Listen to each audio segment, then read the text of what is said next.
Hi everyone. Today we will be getting an introduction into Schoology and just learning the basic outline. And this is the desktop version. And what's important to know is that there's also a mobile version that you can get in the App Store. I'm pretty sure Google Play also has it, so if you have an Android, you can use that. But for now, let's get familiar to using it on a desktop since you'll be using it on a desktop for the majority of the year. And we can maybe look into the phone app later. The first thing you want to do is click on login. Uplift has already created accounts for you, so you will use that login. If you have an older account like I do not log into that account for now. Only log into the Uplift assigned login for this year. So your teacher or Uplift will email that or give it to you. I'm not sure yet how that's going to be distributed, but you will receive your login one way or another. So here's my login, and I've entered my username and password. Now, the other thing you have to do is you have to enter your school or postal code. So we're going to enter in Uplift, North Hills. And if you're in middle school, you're going to click on this one, Uplift North Hills Prep MS. If you're in high school like I am, then you're going to click on this one. And the other thing is you can also actually log in from Uplift Education's dedicated Schoology link, or you can directly log in from here. Either way is fine. It'll work both ways. Just make sure to use your Uplift provided login. So I'm going to click on login. And this is what pops up. So this is the overall dashboard. So you're going to find all your recent activity here, and this is going to be from all your courses, all your classes. Everything's going to pop up here. And I wouldn't recommend using this for all your classes just because it'll be a little haphazard because, you know, there's going to be content from every single class on here. But if this works better for you, you can use it. And you also have upcoming events right here. Your upcoming events right here are going to be, once again, due dates and events from all your classes. So once again, if you just want to see what assignment is due tomorrow from all your classes, this is a useful tool. But if you want to look into a specific class, then you're going to have to do what I'm about to tell you. So next, we're going to look at course dashboard. Now, course dashboard gives you all your classes that you're enrolled in, and Uplift or your teacher will place you in those classes. So you don't have to worry about joining on your own.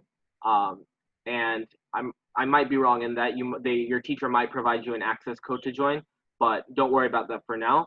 For now, just know that your teacher will or Uplift will add you to your course. So say that we are looking at ELA right now. I can also actually rearrange these courses. So say I think history is the most important, or say I think PE is the most important. I'm going to put PE as PE first here. The other option is actually to organize these by your schedule. Say I wanted to put all my A days in order, my A-day classes in order. So I can do PE, then ELA, then math, and then say B day I had Spanish first. So I'm going to put Spanish first here. FYI, I actually take French, but that doesn't matter here. Anyway, so once again, you still have your upcoming events and assignments here for your due dates that are upcoming for all your classes. If you want to go into a specific class, just click on that specific class. Let's go into our ELA tester course right here. And once you click on that, you'll see materials, course materials. What it will pop up here are folders actually. So we'll go into the folders later once your teacher sets them up. Your assignments, everything's going to pop up here. And this is the page I recommend you use. Upcoming, your due dates for that respective class. So for that specific class is going to show up right here under upcoming. And you also have the updates page here, and I recommend that you don't use the updates page because literally whenever a teacher posts something, everything will be on updates. The updates is more about, like the name suggests, updates. It's more about just comments and stuff like that. So updates is what you want to use for just staying up to date. But if you're looking at assignments and stuff, you want to make sure to go into materials. The last thing we're going to discuss in this video is what to do if you have an older account. All right, so right now I'm using my new account because this is what Uplift is going to assign all my courses in.